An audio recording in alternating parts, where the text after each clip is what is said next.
Hello everybody watching on YouTube, and welcome to race number 34 of Season 2 NNSCRA Marvel Studios Cup Series. I'm Levi McIntyre, the voice of the NNSCRA Marvel Studios Cup Series, here to welcome you to the Subway Fresh Fit 400 here at Phoenix International Raceway, as we are getting set to go 42 laps of racing here at this 1-mile racetrack. Now, before we look at the starting lineup, excuse me, let's take a look and see how the points are coming into the race today. So after last week at Canadian Tire Motorsports Park, Nelson Thornhill leads the points by 13 points over Chris Michaels, 17 over David Rivera, 46 over Dorian Facepuncher, and 73 over Rafael Leduc. Rest of the top 10 is Nathaniel Reed, Seth Cole, DJ Curtis, Joshua Sekuli, and Austin LaPlante. Excuse me, I apologize for that.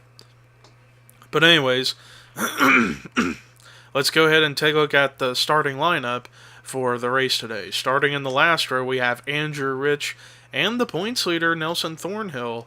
Starting in the top 10, Trent Dunham is on the pole for this week. Starting next to him is Seth Cole. Row 2 is Sean Galligan, James Qualls. Row 3, Rafael Leduc and Cole Deaver. Row 4 is Ashlyn Boyd, Mark Lane. And then row 5, Grayson Acevedo and Tim Fiegel. With that being said, let's go ahead and get the command to fire engines for the Subway Fresh Fit 400 at Phoenix. Drivers, start your engines! And there you have it, ladies and gentlemen. Excuse me. Pace car bringing out all the drivers on track for their one pace lap.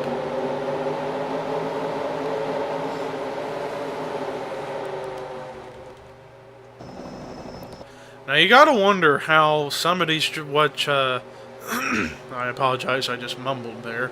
You gotta wonder what the strategy is for the top 5 drivers in the points on how they're going to maintain where they are in the points and or try and move up or overtake the points lead.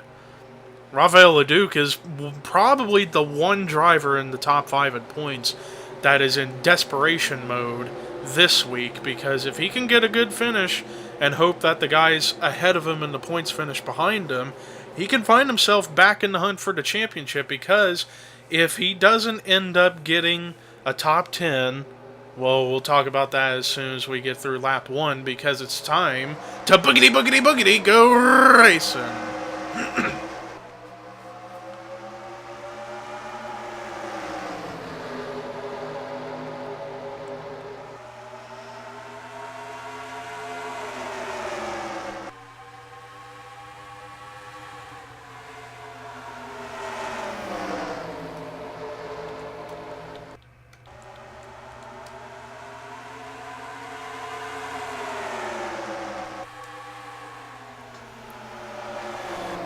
So Seth Cole ended up leading lap number 1, and it does seem like the bottom lane gets a bigger run off of turn 2, while the top lane gets the bigger run off of turn 4. As we're about to see here, Qualls and Trent Dunham have been fighting for second, and now Qualls is going to clear Trent Dunham for that position.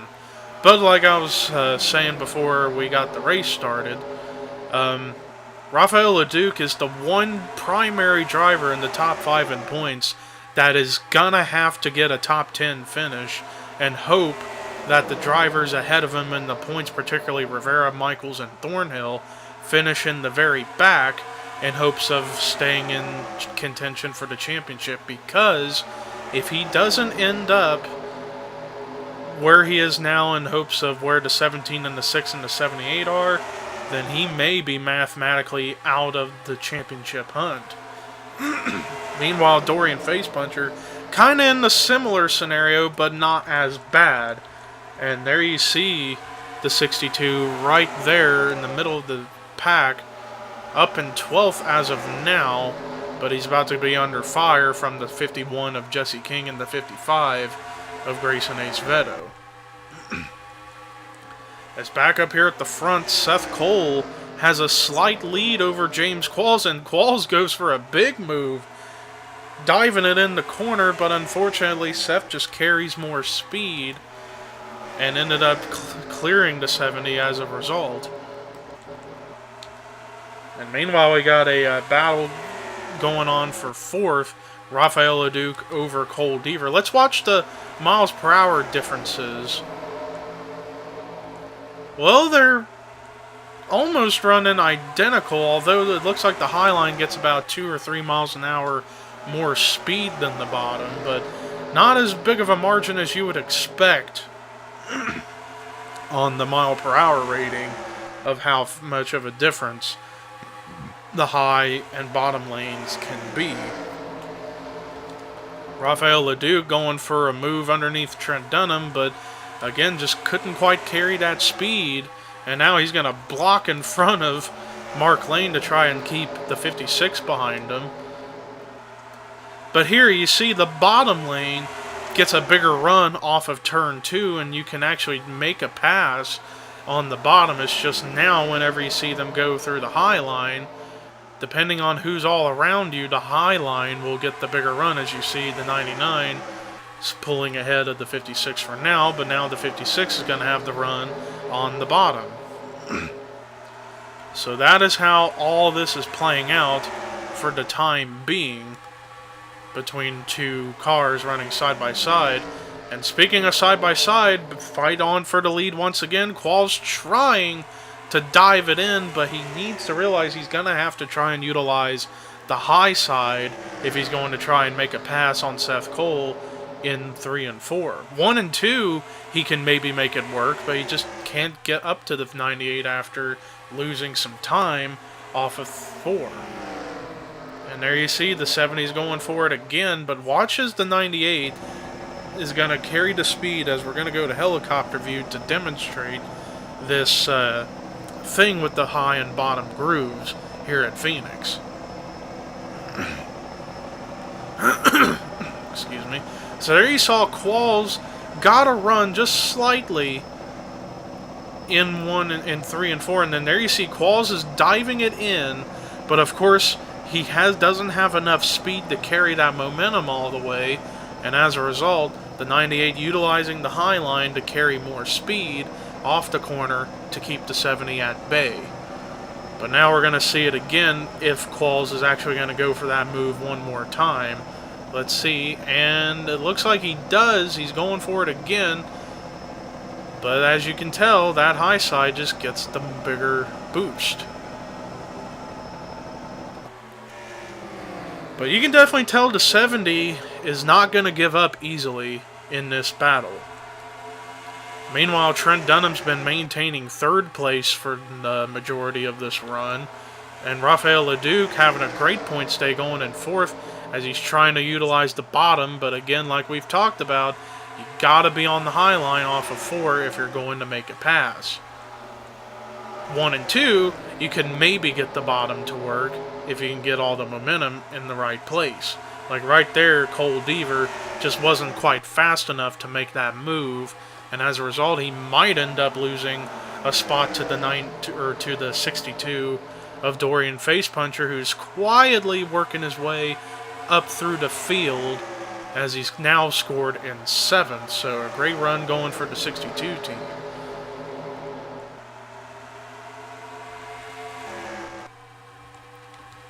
And now Qualls actually was on the bottom for a second in the backstretch, and now he's got a bigger run on the bottom, but again, that speed difference is going to help Seth Cole maintain the lead for the time being, as we keep on noticing.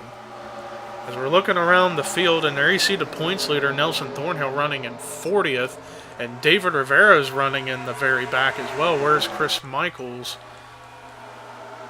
There he is. He was last scored 21st, so he's been moving up gradually through the field. So there is a chance he could take back the points lead after this week. But the racing year has been great. It's all about strategizing what line you want to take at the certain time of the run. Like right now, the 17 is trying to utilize the bottom But the high line once again just gets bigger momentum off the corner, and there you see the difference. And now Chris Michaels is going to end up losing a couple more spots. Now he's down to 23rd as of the result of that difference. As meanwhile, the top two are pulling away from third place on back, as there you see Rafael Leduc 3 wide for third. Tried to make the move, but again he had the 56 to the bottom to try to go up high on Dunham, and they ended up moving down low. And speaking of running down low, there's Tim Fiegel in 8 trying to get the bottom lane to work, but it's just not quite working out for him just yet. Qualls once again trying to go for that bottom lane run, but again, just a 5 miles per hour difference is what's gonna make the difference in the margin between the top two, as it's been steadily under 0.2 of a second for the majority of this run between these two. Let's see what happens if Qualls doesn't try to go for that move again. Well, he is going for it again, and we're gonna see it. The miles per hour difference. But what about the margin? Qualls did gain a little bit on Seth Cole, so it's like back and forth between these two as to who is faster. Meanwhile, Rafael Leduc trying to utilize the bottom for a move underneath Trent Dunham. If he can get through quicker here in the middle of the corner, no, he doesn't quite make it stick. I thought if he could have dove it in further and maybe move up in front of Trent Dunham, he maybe could have utilized the bottom to clear the one car, but he didn't quite make it work.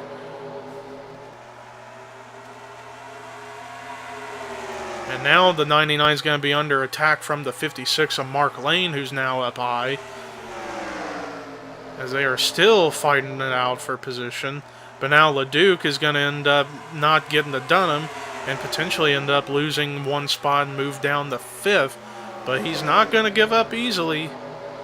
We've seen Leduc in these kind of situations in races before, where he may seem like he's the underdog in a certain situation, but he can figure it out somehow.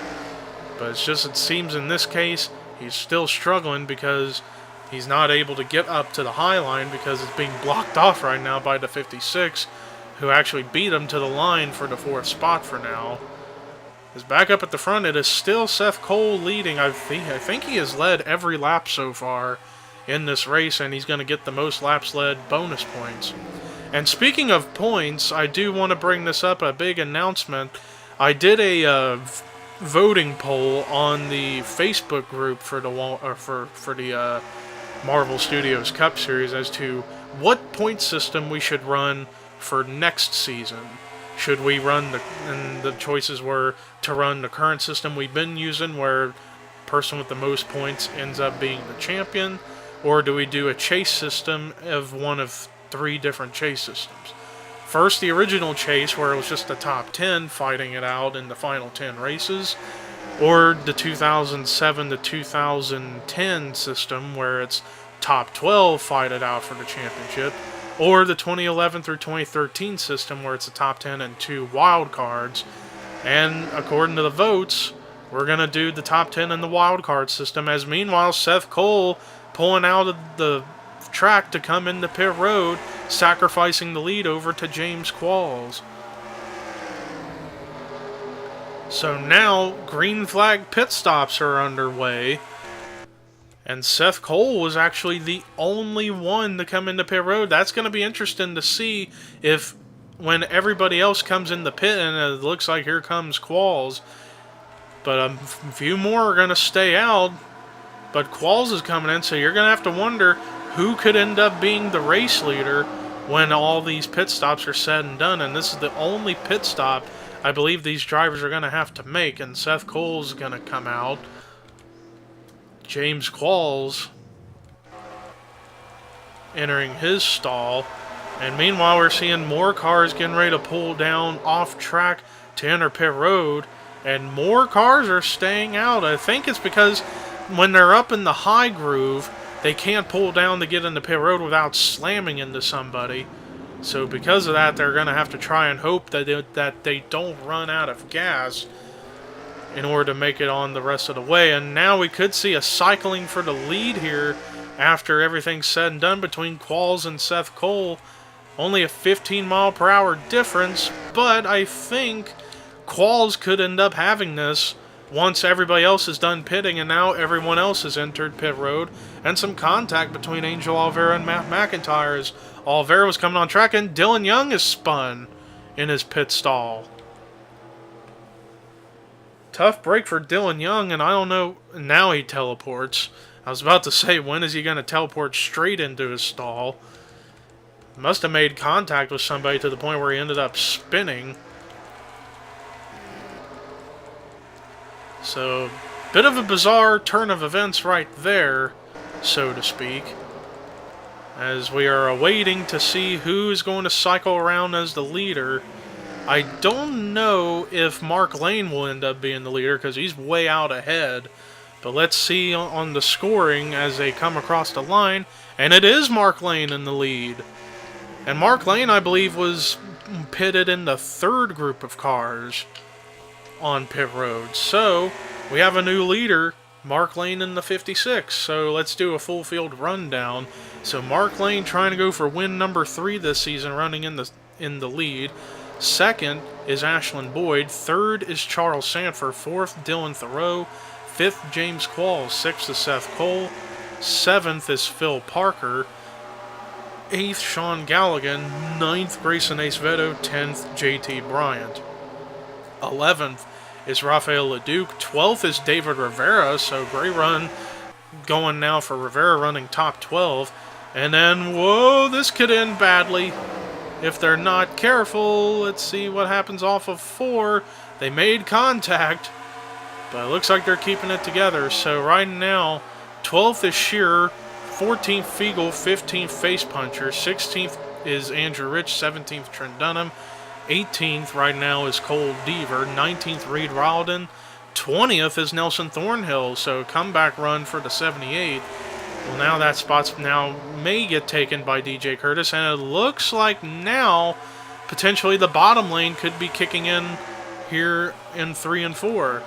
Anyways, 22nd is Chris Michaels, 23rd is Preston Blord, 24th Dylan Potee, 25th James Shelley, 26th Nathaniel Reed, 27th Matt Haas, 28th Benjamin Miles, 29th Chris Dollarton, 30th PJ Williams, 31st Anthony McCreary, 32nd, Joshua Sekuli. 33rd, Austin LaPlante. 34th, Oscar Anderson. 35th, Charles Jackson. 36th is Johnny Gardner. 37th, Emmanuel Hartnett.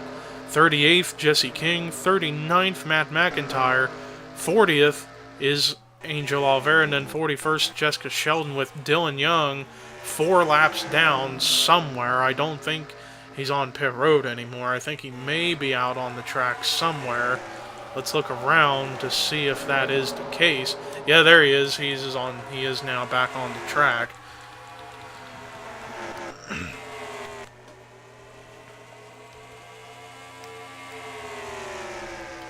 But anyways, the 56 of Mark Lane, his lead is starting to dwindle just a tad, but I don't know if the 70 of James Qualls is going to catch up to the 56 in time for the white flag lap. But you can tell the 70 is definitely faster than the 56. Let's see the margin this time. Under 2 seconds, so it could happen if Qualls can pick up even more time. It seems like he's gaining less than 0.4 of a second every single lap. By that rate, I don't think it'd be enough to pass the 56, but I think it could be enough to at least definitely close in the gap. And is the caution out? The caution is out! And Chris Michaels was in it, so is Preston Blord. They have wrecked. And I don't think we're going to be able to get back to racing as they are 4 laps to go unless we get a 1-lap shootout. The win might have just been handed to Mark Lane as a result of the caution. What a turn of events here at Phoenix as the caution comes out with less than 4 laps to go. And you gotta wonder, are they going to be able to get back to racing in time for a one-lap shootout? I don't think they're going to, but you never know what can happen. But let's go ahead and take you to the replay of what brought the caution out for the first time today here at Phoenix. Well, here's a look at it. So the 17 and the 42 were running side by side for a while, and the 42 just completely ran the 17 out of room, and they end up going up into the outside safer barrier. Not hard enough to force them out of the race. They still managed to keep going, so they'll be able to finish this race under their own power, but not in the positions they would have wanted to. In fact, they were both running inside the top 20 at the moment until that happened. But yeah, that has to be all on the 42 of Preston Plord. He just completely ran the 17 out of room and not let him get some room to go for a move. But let's go ahead and take you to what could either be a restart or the end of the race here at Phoenix. Well, they couldn't get back going and were taking the checkered flag, and the race is official. Mark Lane wins the Subway Fresh Fit 400 at Phoenix. Pit strategy of pitting at the right time, pitted in the third group of cars, managed to get out ahead by a big margin and managed to pull off the win. But I do guarantee, if the race was longer and there was no caution, I think Qualls may have had something. But congratulations nonetheless to the 56. That is his third win this season, and he was the highest finishing rookie in this race, so he could potentially take the rookie points lead over going into next week. But let's look at the rest of the results. James Qualls, great performance in second, nearly won this thing, but he comes through with a phenomenal second place finish. Great run in third for the dominant car of the race, Seth Cole. Solid run in fourth for Ashland Boyd, and then a great run in fifth for Charles Sanford. Great run in sixth for Dylan Thoreau. Solid seventh place finish for Phil Parker. Great run in eighth for Sean Galligan. Solid ninth place for Grayson Acevedo. And then a great top 10 finish for Rafael Leduc. Rest of the top 20 was Dorian Facepuncher, Tim Fiegel, JT Bryant, David Rivera, Trent Dunham, Kev Shearer, Andrew Rich, Cole Deaver, DJ Curtis, Reed Rowden. Then the rest of the top 30 was Nelson Thornhill, Benjamin Miles, James Shelley, Chris Dollarton, Matt Haas, Nathaniel Reed, Dylan Poteet, Anthony McCurry, PJ Williams, Oscar Anderson. Rest of the top 40 was Joshua Sekuli, Charles Jackson, Johnny Gardner, Austin LaPlante, Jesse King, Emmanuel Hartnett, Matt McIntyre, Angel Alvera, Preston Plord, and Chris Michaels. Last car on the lead lap, Jessica Sheldon, and then one car 5 laps down was Dylan Young. But anyways, thank you guys for watching the Subway Fresh Fit 400 at Phoenix. Next week, the penultimate race will be our return to Sawmill Speedway for a very special race there, and then the finale at Kansas. 2 races left. Who will be champion? Who will be Rookie of the Year? Just gotta watch these next 2 races to find out. But until then, here are your results, rookie points and regular points heading into Sawmill. And this is Levi McIntyre signing off.